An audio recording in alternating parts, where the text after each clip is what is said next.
নমস্কাৰ, মই সুস্মিতা লক্ষিছো দুন্তৰ কেইবাটাও গুৰুত্বপূৰ্ণ খবৰ। আজি মহাশিৱৰাত্ৰি উপলক্ষে ইতিমধ্যে ৰাজ্যৰ বিভিন্ন প্ৰান্তৰ যিসমূহ শিৱ মন্দিৰ আছে সেই শিৱ মন্দিৰসমূহত ব্যাপক ভিৰ পৰিলক্ষিত হৈছে, ভক্তৰ ভিৰ পৰিলক্ষিত হৈছে আৰু এইদৰে ৰাজ্যৰ বিভিন্ন প্ৰান্তত এতিয়া অনুষ্ঠিত হৈছে শিৱৰাত্ৰি আৰু লগতে গৌৰীপুৰৰ ঢেলখোৱা শিৱ মন্দিৰতো তিনিদিনীয়া বৰ্ণাঢ্য কাৰ্যসূচীৰে আয়োজন কৰা হৈছে শিৱৰাত্ৰি। আৰু ৰাতিপুৱাৰ ভাগৰে পৰা সেই মন্দিৰটোলৈ আচলতে ভক্তৰ সমাগম ঘটা দেখিবলৈ পোৱা গৈছে, ভক্তৰ সোঁত গৈছে আৰু সকলোৱে শিৱ বাবাক আৰাধনা কৰিছে, পূজা অৰ্চনা কৰা পৰিলক্ষিত হৈছে। আৰু এয়া হৈছে গৌৰীপুৰৰ ঢেলখোৱা শিৱ মন্দিৰৰ দৃশ্য আৰু এইদৰে ৰাতিপুৱাৰ ভাগৰে পৰা আচলতে ভক্তৰ ভিৰ পৰিলক্ষিত হৈছে। তিনিদিনীয়া বৰ্ণাঢ্য কাৰ্যসূচীৰে এইদৰে এই শিৱ মন্দিৰটোত উদযাপন কৰা হৈছে শিৱৰাত্ৰি পূজা।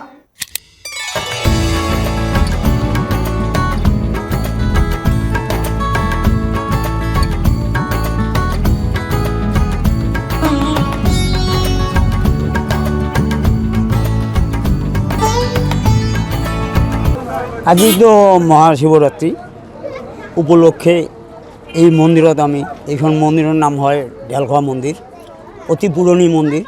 এই মন্দিৰখন স্থাপিত হৈছিল 1853 চনত।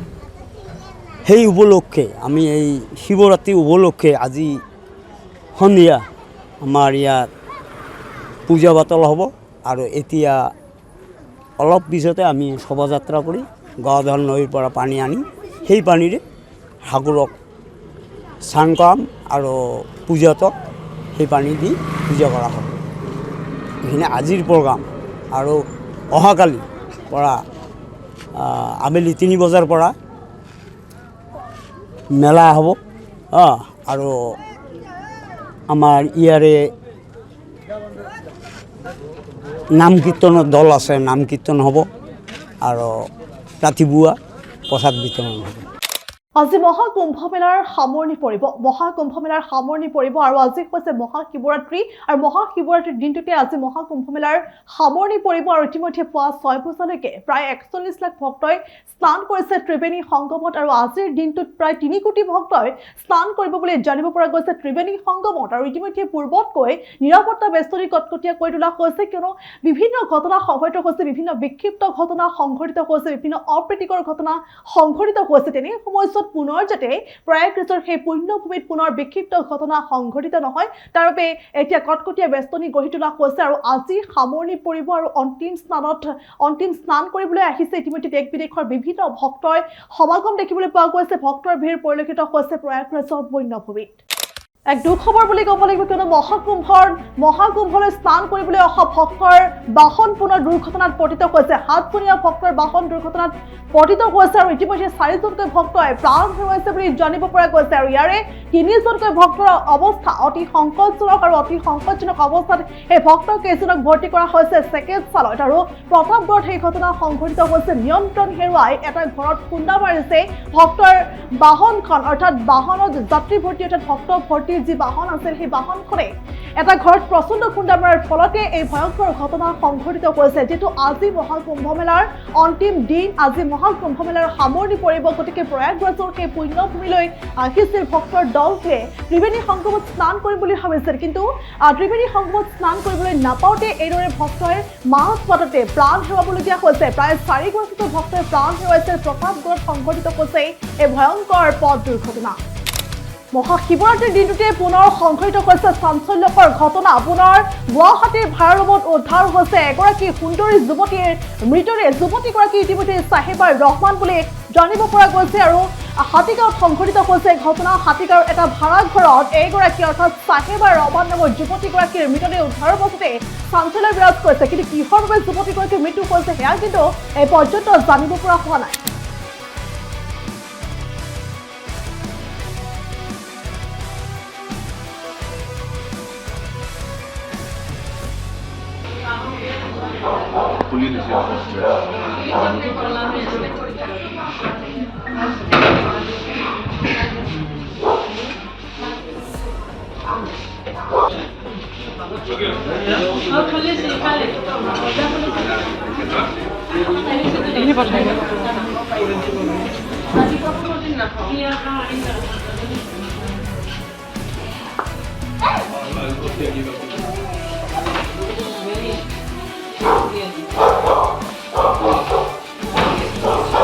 নিশা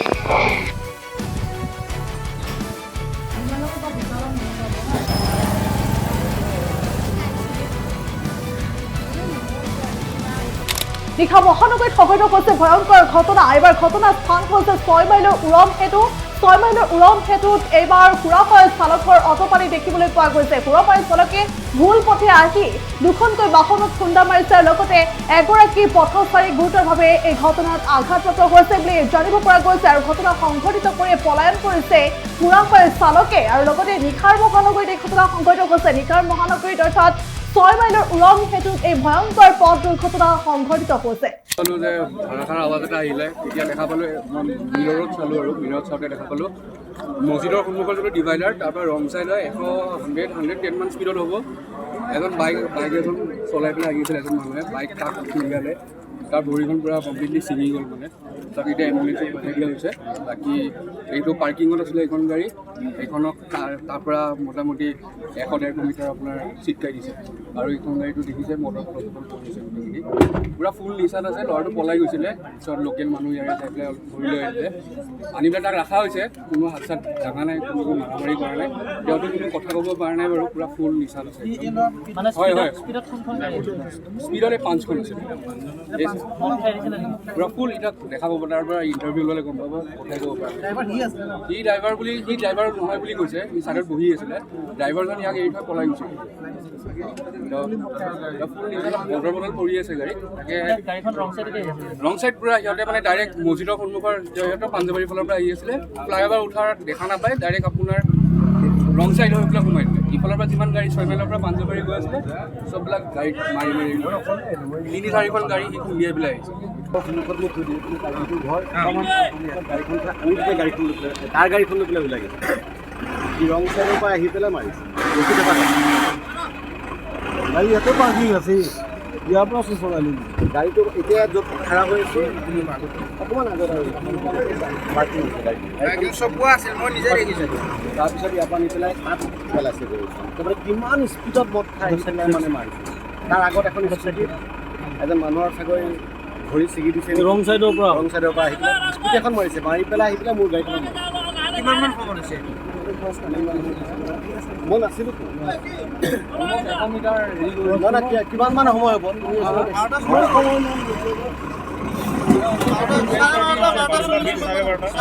চাৰে 12টামান হ'ব, 12টামান।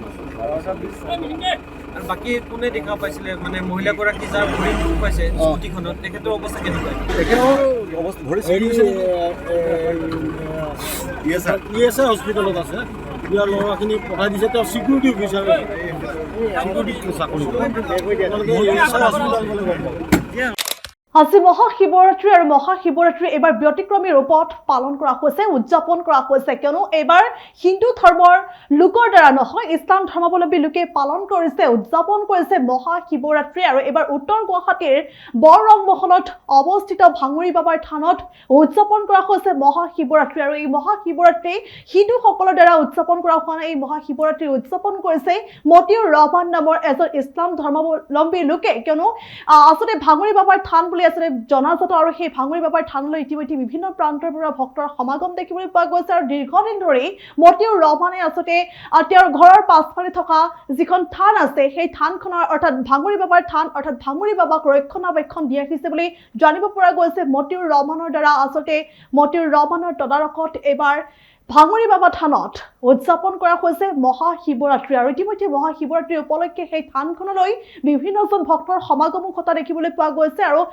উল্লেখ কৰিবলগীয়া কথা এইটোৱে যে সেই ভাঙুৰি বাবাৰ থানত মহাদেৱক পূজা অৰ্চনা কৰিছে হিন্দুসকলে, হিন্দু ৰীতিমতে মহাদেৱক পূজা অৰ্চনা কৰিছে। আৰু সমান্তৰালকৈ মুছলমানসকলে মুছলমানৰ ৰীতি নীতি অনুসৰি মুছলমানক পূজা অৰ্চনা কৰা দেখিবলৈ পোৱা গৈছে। আৰু এই ব্যতিক্ৰমী পূজা অনুষ্ঠিত হৈছে উত্তৰ গুৱাহাটীত।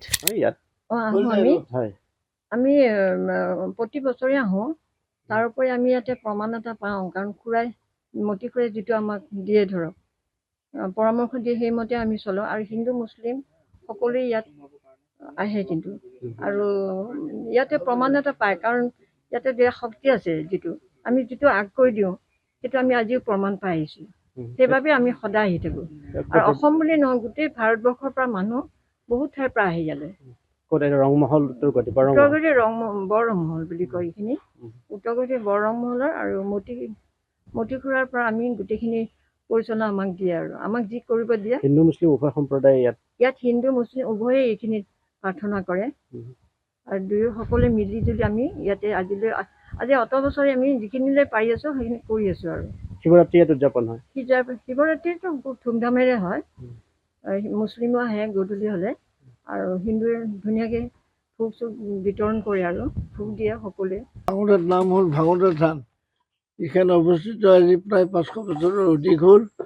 ইয়াত বহুত মৰ্যাদা আছে। কিবা কাম হ'লে মানুহৰ তাৰ মনোবাঞ্ছা পূৰণ কৰি দিব লাগিব, কিন্তু ভাং একচুৱেলি তেওঁ দিবই লাগিব।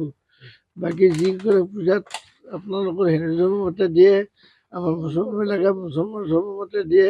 সকলোৱে মিলি জুলি শিৱৰাত্ৰি বা কিবা ডাঙৰ সভা সমিতি পাতিলে ইয়াত সকলো আলোচনা কৰে আৰু এই ইয়াত মন্দিৰ নাই, এখন শিল এটা আছে থান। এই থানখন আমাৰ অতি পূৰ্বৰ পৰা আজি বহু বছৰ হ'ল আমি নানা তাৰ প্ৰস্তুত হৈছিল বুলি আমি শুনিছোঁ বা জানিছোঁ বা তেওঁলোকে কৈ গৈছিল। গতিকে এই থানখন আমাৰ বংশটোৰ বাহিৰে বেলেগ মানুহে ইয়াতে একো কৰিব নোৱাৰে। কিবা কৰিলে উৎপাত কৰি হাগাই মুঠাই মাৰিব একেবাৰে। গতিকে থানখনত কোনো বস্তু চুৰ নহয় আৰু কোনো বস্তু একো নাখালে কিবা লাগব লগা হ'লেও আমাৰ ঘৰৰ মানুহ কোনোবা এটা সুধি পেলাইহে কামটো কৰিব লাগিব, নহ'লে নোৱাৰে। সেই কাম যি মনোভাৱ লৈ আহে এই উল্টাটো হৈ যাব যদি চুৰ কৰি বুলি ভাবে। গতিকে থানখনৰ মহত্ব অপাৰ আৰু এই মানুহবিলাক অতি সুখাদৰেৰে গোটেই ভাৰতবৰ্ষতে চৰ্চা লাভ কৰিছে এই থানখনক লৈ। গোটেই ভাৰতবৰ্ষ চৰ্চা লাভ কৰিছে কি এই থানখন গোটেই ভাৰতবৰ্ষতে। এই থানখন অকল অসমতে বা আমাৰ ইয়াতে নহয়, ইয়াত দিল্লী মুম্বাই কলিকতা মাদ্ৰাজৰ পৰা মানুহ আহিছে, তেওঁলোকে মোক লগ ধৰিছে। মই তেওঁলোকৰ লগতে কথোপকথন হৈছোঁ। বহুত দূৰৰ মানুহ আহে আৰু ওচৰৰ মানুহটো কথাই নাই আৰু। গতিকে কালি বা যেতিয়া শিৱৰাত্ৰি হ'ব, অকল আমাৰ অসমৰ মানুহেই নহয়, দিল্লী মুম্বাই কলকাতা মহাৰাষ্ট্ৰ বহুত দূৰৰ পৰা মানুহ আহিছে আৰু তেওঁলোকে আপোনাৰ মোক লৈ পেলাই যিকোনো খবৰৰ বাবে যোগাযোগ কৰক 7099017330 লগতে 7099017110 নম্বৰত।